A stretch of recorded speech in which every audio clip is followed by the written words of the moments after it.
Hello again, physicists. Today's video is information-packed. We are dealing with period frequency and the mass spring oscillator. So without further ado, let's get right into the thick of it. Starting with period, which is denoted symbolically with a capital T. We've dealt with period once before when we did circular motion, but just to remind you, period is the duration of time needed to complete one full cycle of motion. So to demonstrate period and then the difference between it and frequency, I'm going to tie oscillations into a common activity you've all probably done in gym class before, and that is completing a jumping jack. So here I have a video of a student, and right now, with his arms pressed against his body, this is going to be the starting point of our oscillation. So we're just going to kind of observe how much time it takes for him to complete one full cycle of motion. In other words, doing that jumping jack and getting to the point where his arms are back against his body. If I slowly go forward in time, we can see he's starting to do the jumping jack, arms out, and then arms back together. There's one. That would be like one period. All right, there's two periods. And then bringing his arms back, there's three periods. So it looks like it takes him about 2 seconds to do three full cycles of motion. So if I wanted to figure out the period for a jumping jack, which I'll just call JJ, and what I'll do is I'll take how much time elapsed, which in this case was 2 seconds, and I'll divide it by the number of repetitions he completed, which was 3.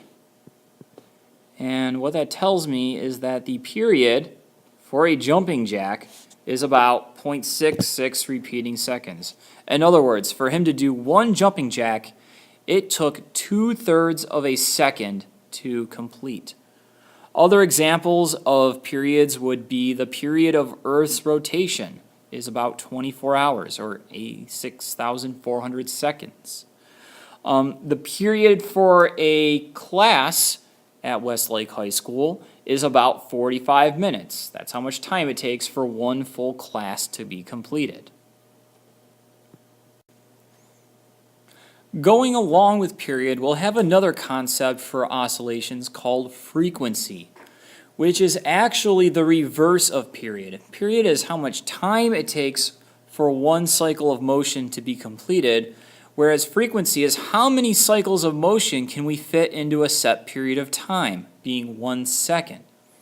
So if we take our jumping jacker, we already know that it takes him about 2/3 of a second to do one full cycle of motion.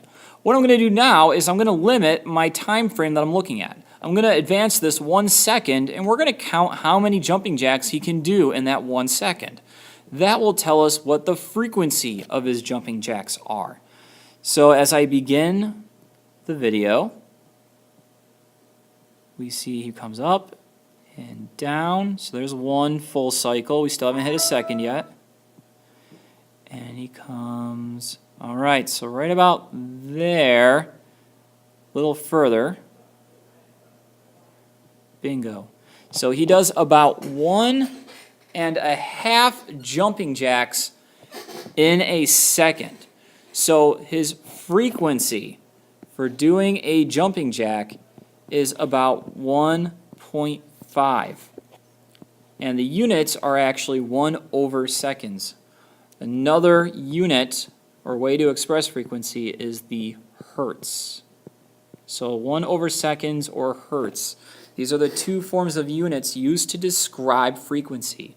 The frequency at which this student was doing jumping jacks was 1.5 hertz, or about 1.5 jumping jacks every second. Period and frequency are inverses of one another. If I want to find the period and I only know the frequency of a motion, I can take the inverse. I can do 1 over the frequency. That'll give me the period.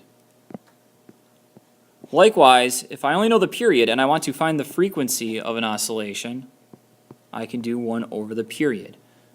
So this is the relationship that connects period to frequency.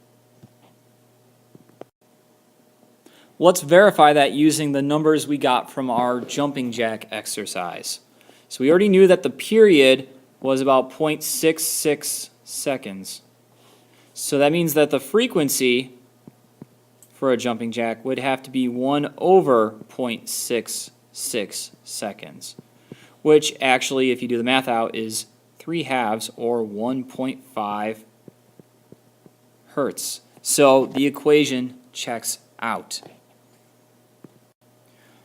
Our last item for today is the introduction of a specific system we'll study for oscillations, and that is the mass spring oscillator.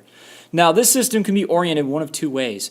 We have a horizontal orientation where the spring is connected to like a fixed surface like a wall, and the mass will oscillate on the other end of the spring.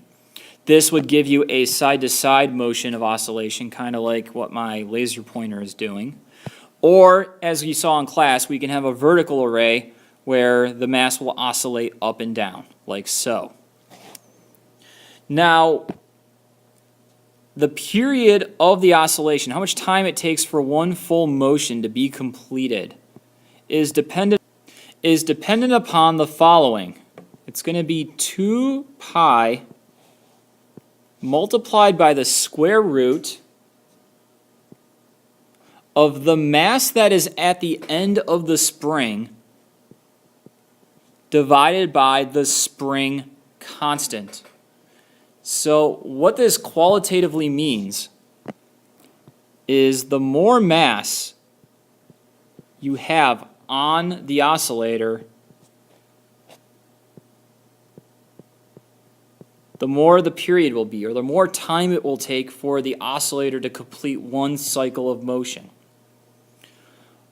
Also, it means that there is an inverse relationship between the spring constant and the period. The more stiff the spring is, the higher the spring constant, the less time it will take, the less the period will be for the oscillator to complete one full cycle of motion.